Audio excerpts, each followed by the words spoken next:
I bet you haven't seen a bow like this before. It's only 42 inches neck to neck when strung up. I made this bow from wood and it's reinforced with a rare method which I call dragon scale backing. I crafted this bow nearly 7 years ago. At that time I was still an aspiring bowyer, I was just starting my bow building journey and I really wanted to build a U-bow. U-staves are quite rare and I had a problem to find a proper piece of wood for the bow build, and this short stave, which was only 45 inches long, was the only I could find. What's more, the stave was full of character, as you can see looking at the back of the weapon, and it had a lot of natural reflex, so the back had to be reinforced for the bow to work. To reinforce the back of this bow I used a rare method which is flax twine backing, but I did it a bit differently because I didn't use singular flax twine threads to back the bow. I braided them first into thicker pieces and then I glued one next to the other. To complete this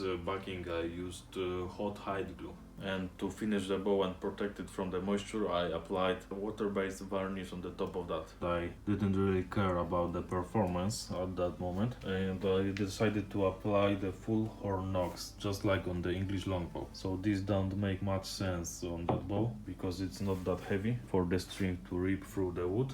The full draw of this bow is approximately 22 inches, but I'm going to use these 20 inches long arrows just for fun and to show you that short arrows can work well too. Using such short arrows you can't draw to your anchor point, but I really enjoy shooting other ways too, so I will show you how this works. It could be easily drawn 2 inches further.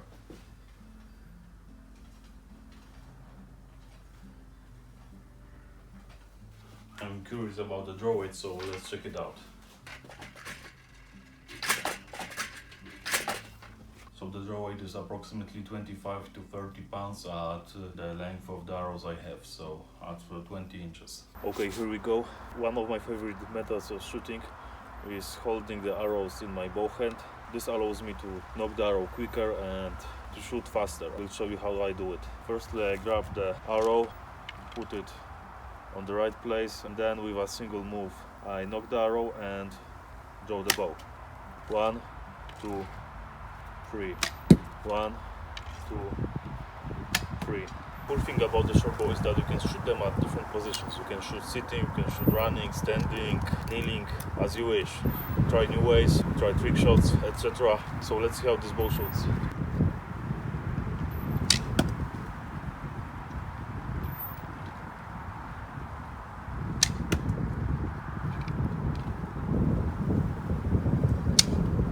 My target is so destroyed, some of the arrows are bouncing off.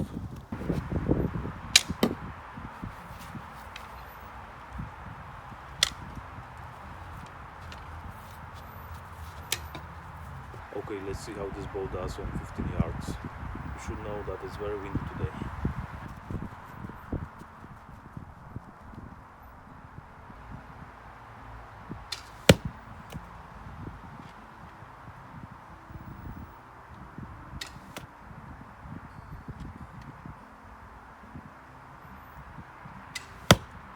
As you can see, not much power in here, but a lot of fun.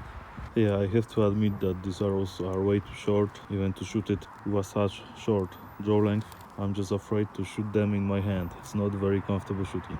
A few inches longer would be perfect. So as you could see, this bow isn't very fast, but I think it's worth attention. I think it's very interesting build. I wanted to show you this bow because of the solutions I applied on this. These are maybe not very practical because this backing is also pretty heavy for the bow. On the bow, each grams matter. Each excessive gram on the bow has an impact on the performance. We want the bow to be as light as possible. Building this bow, I wasn't focused on that. In my bow making, I like to try new things, not necessarily all about the performance. One more thing when it comes to the backing. It might have been an excessive mass, but when you have to choose between a broken bow and a slower one, I think the answer is simple. I also think that shooting short bows is a cool way to practice archery. Also, if you would like to get into bow making, check out my ebooks at dreamcraftbows.com. So thank you for watching, guys, and see you next week.